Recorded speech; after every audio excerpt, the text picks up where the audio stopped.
problem when I look back at my career is that I had no idea what I was doing. I was always perpetually unqualified, unfunded, and unconnected. And yet, when I had an idea and I believed I wouldn't be given an idea if I didn't have the capacity to succeed, which is why I look across and I tell you the very thing today. You would not be given the idea if it wasn't in you to already succeed. Have you ever wanted to get an inside look at a growing business? Have you ever wanted to be on the ground level and saw how the sausage was made? Have you ever wanted to be and get an insight on a business that for all intents and purposes has no reason to succeed, and yet it will? You've come to the right place. Welcome to the Jasmine Star Show, where today we are putting you on the ground level of the thing that we are building. You wanna know what? I'm gonna correct myself. In my notes, hand to heaven, it says ground level of the skyscraper. And do you wanna know what I did? I didn't use the word skyscraper because I got a little caught up.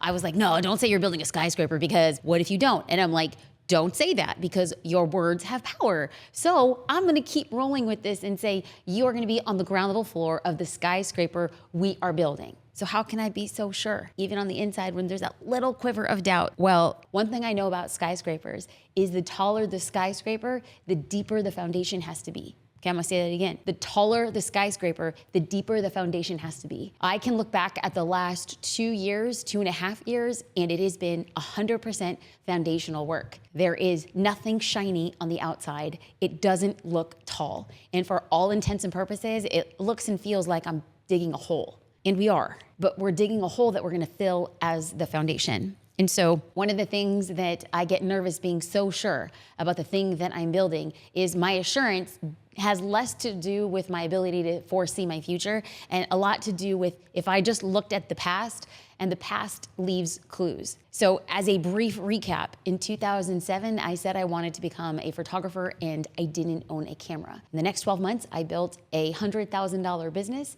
and 2 years after that became one of the top photographers in the world.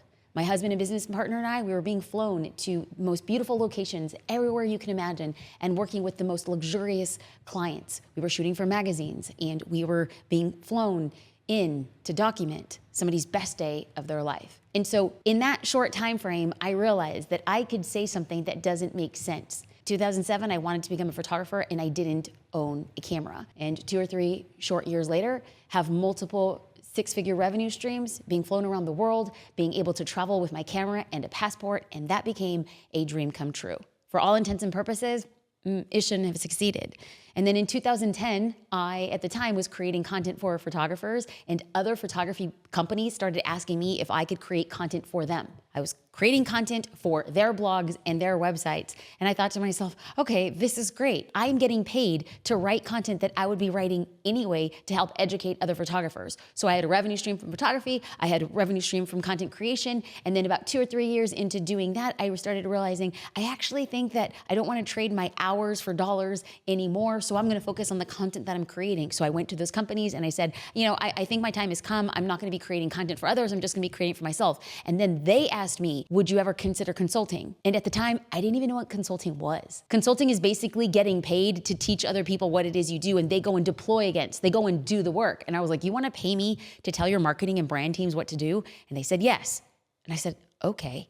So I got paid by teaching their team on how to do the work. So I did that another few years. And so I went from a consultant in 2012, and in 2015, I debuted my very first digital course. I had no background creating a digital course. I didn't even know what I was doing. I just said, I'm gonna record content and I'm gonna put it out on the internet. And in 10 months later, we had built out a 7-figure revenue stream. So we had a revenue stream from photography, we had a revenue stream from photography education, we had a revenue stream from content, and we had a revenue stream from a digital course. And I had created and launched multiple digital courses, making a ton of mistakes along the way. And the one thing we heard from people again and again was they wanted continuity. And so instead of a course, they asked us to create a membership. I said, no, I don't want to create a membership. I don't know how to create a membership. And yet we created a membership. This is at 2017. And the thing we heard once we were on the inside of the membership is that people wanted to take their marketing content that they were learning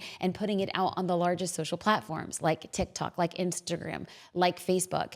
And I thought to myself, in order for us to do that, we have to integrate with all of these social platforms. But in order to integrate, we needed our own tech stack. So I don't know a single line of code. I don't even know how to attract talent, and yet we found a way to hire a CTO to build our own tech stack, and we became a bona fide SaaS company in 2021. And so much so that I started getting a lot of experience, and other SaaS founders started asking me to speak into their businesses. And I thought to myself, I think I've learned a few things when it comes to marketing, branding, and technology. And it put me in this random, beautiful, amazing sweet spot so that in 2023, my husband and I began our holding company. I didn't even know what a holding company was until 2023. I had this vision that I kept on saying like this octopus, like this thing, like this big company above, and then we were gonna have businesses underneath that. And it was in January of 2023 where somebody looked across from me and said, oh, that's called a HoldCo.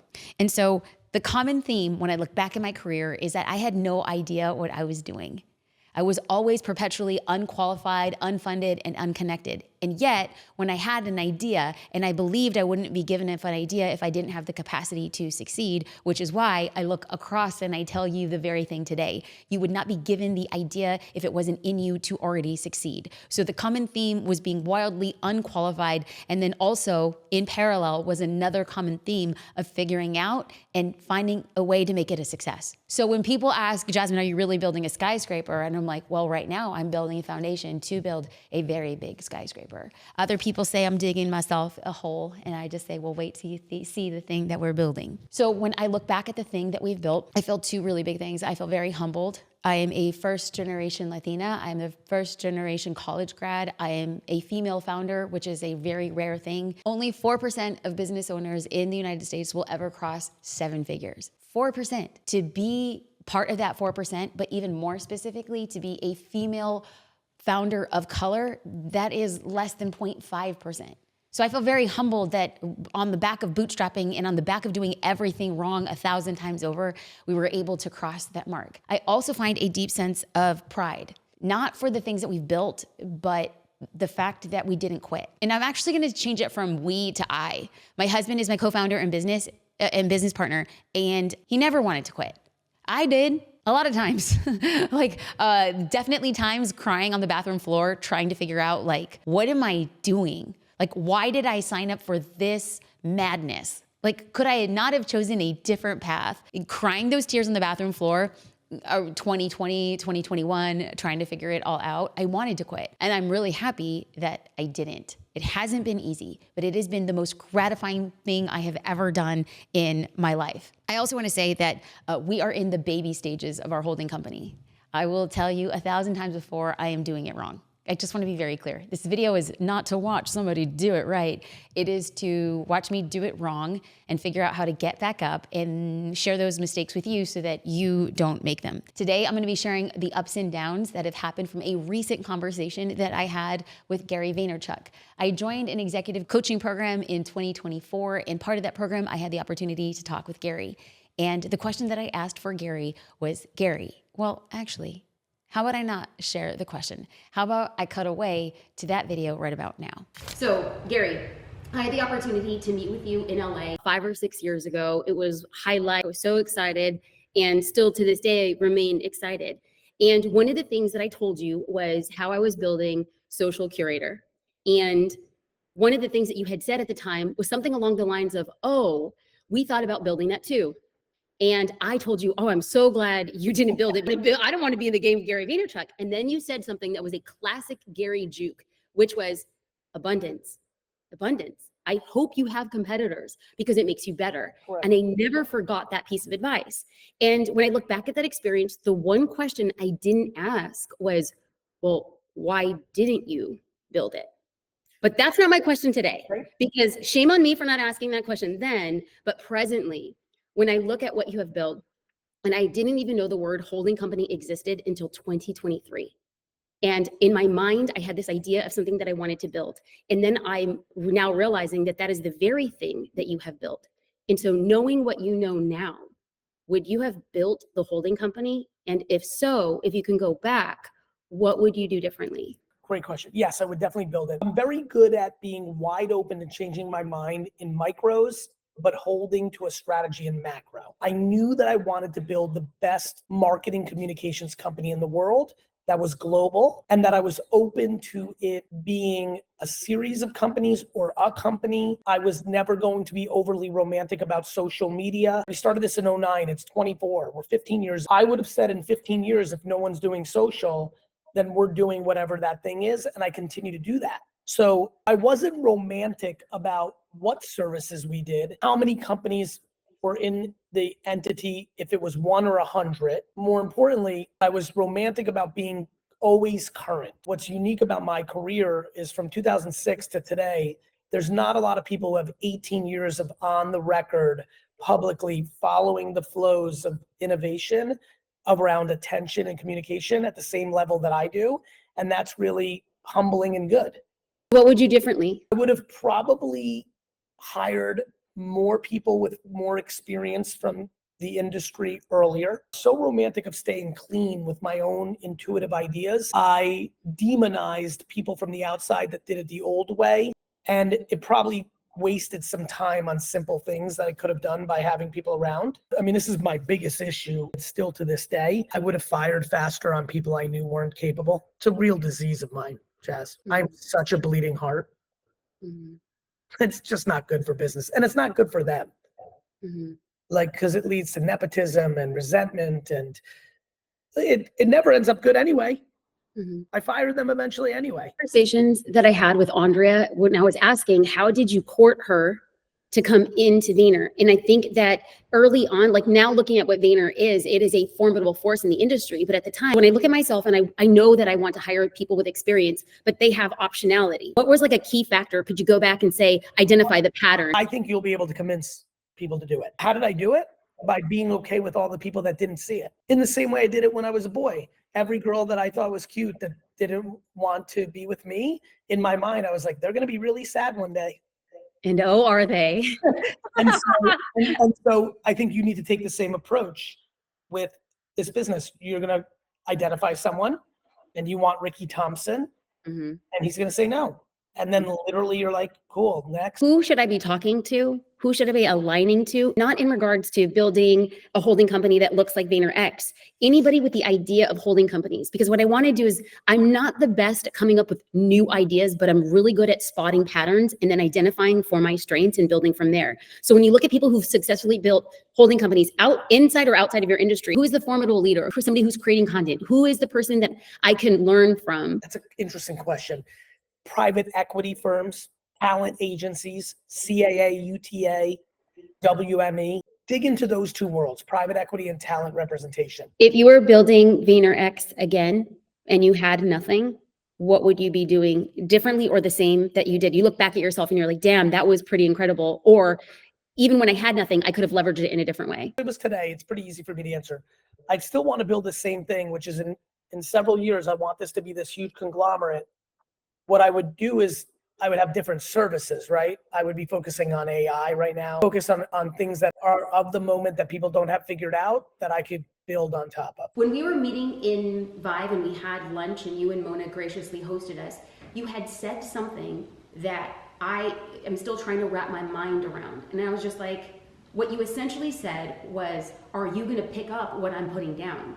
And you talked about acquiring a company like Cracker Jacks or Snapple and taking it from like a $40 million company that was once like a behemoth, and then you turning it into a $400 million company based on the principles of people who are actually getting what it is that you're trying to inculcate the current team with. So there's like, it felt like you were drawing a clear line in the sand of people who get it and then those who don't, and the people who get it are gonna go on to this next iteration. And to me, I felt like, are you building the holding company specifically for that? Or would you just not start focusing on that acquisition? And does the team know that culturally? The team knows, people like James and Andrea and other senior leaders, that my goal with VaynerX is to build a holding company that is the best marketing company in the world, then anoint an active CEO and stay on as chairman, and then go build either private equity firm or a holding company of brands and build that company, and then take the best players from VaynerX over to the owned and operated businesses, from services to owned. And that's been very open in the organization?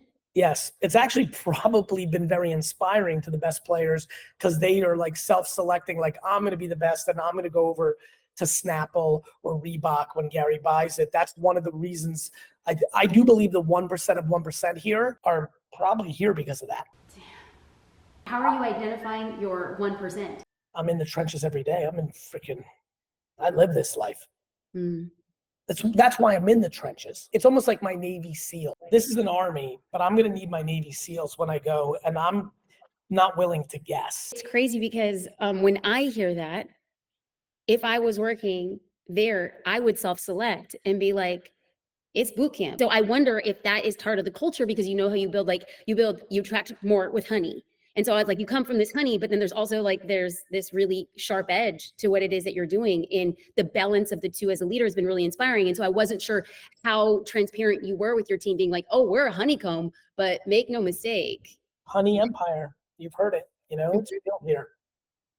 But within the empire, what you're saying is also as a leader is this honeycomb is not going to be the honeycomb that is the next thing that I build. To your point, this is just a proxy to the bigger empire. This is like step one, but is the operating system that gets me to step two.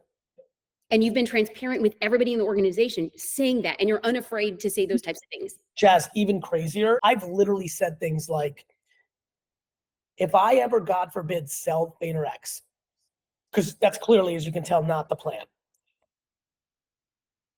The next day I'm going to be speaking to all of you with the Inquirer, and I'm going to tell you, it's going to be great, and I'm here for the next 3 years, and we're going to kill it, and Sally is the first person I've ever met that's just like me, and we got this. Literally, none of you should believe this, and I'm telling you all this right now. The next day you should all quit. I'm very real with people on it. It's so empowering for me to see, and it's really invigorating, because I want to be that transparent with my team. And so I don't want to have myself a false narrative. And I see you do it, and it's positive and it's successful. And then you have somebody who's literally creeping on the call being like, truth, facts, giving you an amen. That's exactly the culture. This has been so helpful. Are there any other rooms that you would recommend that I be in, or people I should be talking to? You're gonna be in Miami for the Vibe thing coming up? Do you know about this? No, I'll be in LA for VCon, and then in New Mexico for the in-person event. But if you're adding something in Miami, just say less. I think we are. I think we're doing a ribbon cutting in September or October of the Miami office for VaynerX that I think Vibe's going to be a part of it. That's at least what I heard this morning. So if it's not on your radar yet, then maybe they're adding it as an extra value, which is amazing. But that setting is going to allow me to have more time to yap than VCon. And I was going to say, I'll give some time between now and then and give you more along the way. That's above and beyond. It's not even expected. I went to VCon, the very first one. And so I'm happy that it's in my neck of the woods. I can't wait to be rooting for you at a distance. And anytime I can be in your orbit. Thank you.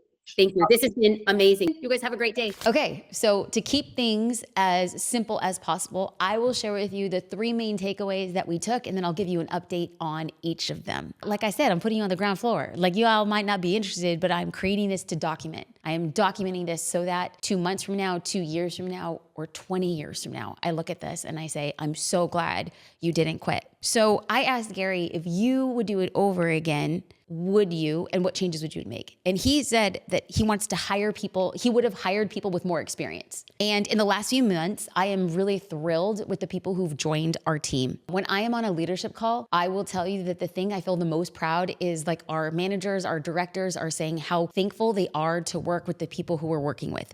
They have said things, and I wrote this down in a recent meeting. They had said, they just get it done. When they're talking about the team, they just get it done. These are the leaders on our team talking about the team saying, they just get it done. They figure it out. They don't come to us and ask how. They come to us with options and say, I've thought it how. What advice do you have based on here? It's a totally different vibe when you're working with somebody who has experience.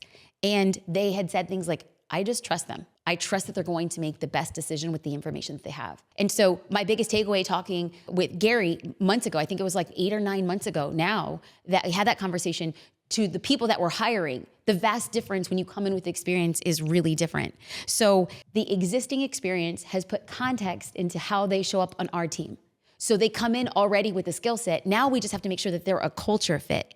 And one of the things that we realized is that the people we're hiring with experience, it's like they're doing the job of 3 people. They have been managers of other teams and they're here saying, okay, I know what it's like to see it from a 360. Let me just jump in and let me get my hands dirty, but let me also dream. So Gary calls it being in the clouds and in the dirt. The people we're hiring with experience, they're in the clouds and they're also having the humility to be in the dirt, which I think is so incredible. Number 2, a quote from Gary Vaynerchuk. He said, I'm holding my mind in macros while moving in the micros. So big picture focus, small details, keeping the main thing. So he is taking big attention to his big vision and taking a lot of little tests. So before this conversation with Gary, I used to dread tests. Like test to me where I need to have an outcome. So I'm going to plan it and I'm going to prep it. And then I overthought it. Like nobody has ever planned or prepped a test like your girl. And it became so heavy. It became so laborious and it took so much time. If you have tests in your business that are taking you so much time, let me save you and tell you a better way. Do it scrappy, do it quick. The faster you get results is the faster you get to make the changes that you need to move your business forward. So now, after that conversation with Gary, when he's just like, keep your head in the macros and your actions in the micros, it was all of a sudden like a flip switch. And like, test now, test fast. We have to say that we're okay to have the guts to say this test doesn't have to work. In fact, the more tests that we do, it ultimately gets us closer to the end answer. Every test is a lesson. Now, what we do with those lessons is now use those lessons to point us closer to the big vision. So the macro is keeping us in line because of our micro. So these tiny tests are pointing us to ultimately the direction we want to go. So let's get into an example of this macro teaching. Okay, so the macro idea for the Hold company is to own or partner with or have companies that share the same ideal client. So as we are investing and growing and partnering with other companies, we want to make sure that we are all focused on serving the same person. Because what I'm going to be doing is I'm going to be using my personal brand as leverage to build these other businesses. So if I'm investing and partnering and sitting as an advisor for these companies where I can share content, where I can share information, and it's a general float to everybody in the HoldCo, that's the big vision. Another thing that we want to do is we want to create synergies between the companies in our portfolio. So if, for instance, I have the opportunity to work with a company that's really looking to build community, I can connect them with a partnership that I have with MemberUp. And so what I want to do is to make sure that the people we're serving are, yes, similar and beneficial, use my personal brand as float and endorsements in addition to sharing what it is I know, but also create synergy between the founders of those companies. That's the macro. The macro has been laid out. Now the micro is carefully selecting advisory roles for the companies that I'm pairing up with. I am very, very, very thankful to have opportunities to sit as an advisor for a company. It is an honor that I don't take lightly, and it's not something that I say yes to. We have very high specific criteria around the companies that I'm partnering with, in addition to the companies that I sit as an advisor role. So we had to first set parameters. What am I okay with? What am I not okay with? What is our goals? What are our ambitions? What is our growth path? What is our timeline?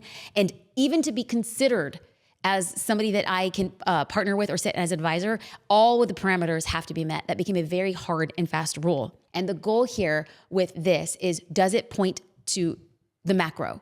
Does any relationship, partnership, or me sitting as an advisor, does it point to the macro? If it doesn't, then as difficult as it might be, I'm going to close it because not all opportunities are created equal. So I'm asking for myself, can I take this company or these relationships and can I turn it into more? That's part of the macro thinking. And then I have to have the humility to take the micro test and actually start from the bottom up.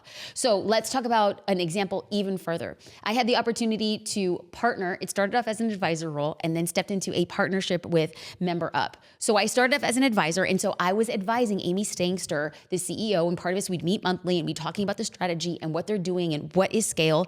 And I realized that she is an executor. She has a very clear vision. Her follow through was impeccable, and she has a humility to learn. The deeper I got in the business in the advisor role, I stepped forward and really took the honor of becoming an equity partner in the business, because that points to the macro vision. Her company is going to point to the macro vision of the other businesses that are in our portfolio companies. So I can't say too much about this particular time. I look forward to sharing it in the future. But currently, at the time of this recording, we're currently in negotiations with a partner in a really big way. And one of the possible expansions of that company and where I would step in would be expanding in a community role. And I thought to myself, because of my relationship with Amy and because I'm partnering in MemberUp and because I love the platform and I love that she's building community, I have another opportunity to build along community. I know that if I point them to MemberUp, they're gonna get a white glove experience. They're literally gonna be VIP, that they're gonna have the direct ear to the CEO for feature requests. We are gonna be able to launch a massive company on that platform and serve them extra well. That happens when the micro is pointing to the macro. So, one of the things that I'm also expanding in is as the personal brand, as my personal brand, as me, Jasmine the human, gets to meet with other people, these are relationships that I can use and leverage as I grow the multitudes of our businesses. So for example, a couple months ago, I was invited to an event at Gloria Steinem's house in the Upper East Side. Now she was there partnering with a few other female founders and investors. And when I was there, I was able to meet a lot of investors. And I'm talking about like capital letter, bold, italicized investors. These are the types of investors who are writing multiple seven-figure checks to one startup at a time. Also in the room were family offices that were run by females. And so a family office, they basically represent a family with a lot of wealth, and they control like their philanthropy and their investing. And so family offices are often looking for large scale investments that would scale. And so there's called multiple family offices, like an MFO. So you get a bunch of wealthy families together, and then you get their aggregate money and you invest in a company, like a tech company that has scale. So you think of a family office or think of a multiple family office like a mini venture capital firm. And so I was in the room with these incredible people. Now, I think to myself, I'm creating these relationships so that the companies who are sitting in our HoldCo, should they ever decide to fundraise, what am I gonna do? I'm gonna go into my personal Rolodex, I'm gonna start calling and seeing if I can make introductions that would expedite the way that we create a win-win-win. The third thing that I learned from that Gary call is what I call, will you pick up what I put down? Like he literally on the call was telling me how he tells his team, I am building another company and I'm not sure you're coming with me because I'm only taking the top 1%. And I was like, whoa, that is crazy that he is talking about his other HoldCo capacities, his other HoldCo companies. And he's saying, I'm building a new one and you might not be there. And I thought to myself, oh my gosh, can you speak so candidly? So after I recorded the vlog, I began to wonder, can Gary be unapologetic about that stance because of his success? Can he literally look at his team and say, I am building and I'm not sure you're gonna make the cut for the A team? And what I realized was Gary can speak that way not because of his success. I believe that he could speak that way because he's being 100% himself. I think that Gary would say the same thing if he didn't have a litany of successes. And he asks his team only what he asks of himself. He wants to take the 1% because he is the 1% in his own company. He works like the 1%, he talks like the 1%, he behaves like the 1%, and he gets results of the 1%. So he says what he says and then he follows through. And so I think to myself, he's being 100% of himself. He is not asking anybody on his team what he's not gonna give of himself. And so to me, as we model out this whole company, and he says, are you gonna pick up what I put down? That I could say the same thing even if I don't have the same amount of success as Gary, but I could say the same thing if I am expecting of the team of what I expect of myself, and I am being 100 of myself. So since that call with Gary, as I build a whole company, and I asked him, what would you do differently? I am stepping into speaking my truth. I am openly explaining why to the team I am making certain bets, even if it doesn't make sense. And I admit to the team that even on the days that it doesn't look exactly feasible or believable, I believe in the macro vision. I don't know why I believe in it. I just do. And I can only say that with the complete assuredness and complete certainty because the past could be an indication of success. But what I believe beyond all that is I wouldn't have been given the vision of this if I didn't have the capacity to at least try. And so I think that it feels sometimes that as you and I build, it feels like it can be impossible. right? Like the thing that you want to build and the thing that you want to do, you wonder, do I have the team? Do I have the capacity? Do I have the foresight? And some days the person that I have to convince is less of the team and more of myself. So if you have ever come across an opportunity where you actually had to convince yourself when nobody else believed, I feel you, I'm there, it's okay. And when those days come, I just simply remind myself of the 3 main things that I had learned from that call 8 or 9 months ago. Number 1, hire experienced team members. Number 2, macro vision, micro test. And number 3, be unapologetic about yourself, your vision, and what you expect from your team. That, my friends, is a 9-month update from the HoldCo. The next time we do this, I look forward to sharing the updates, the good, the bad, and the not so beautiful, because that is the process of building a skyscraper. Other people call it a hole, you call it a foundation. Now it's time to fill it and build. I just want to say thank you so much for watching and listening to the Jasmine Star Show. If this show impacted you, it would mean the world to me for you to send it to somebody else as a small thank you. I hope you have a beautiful day.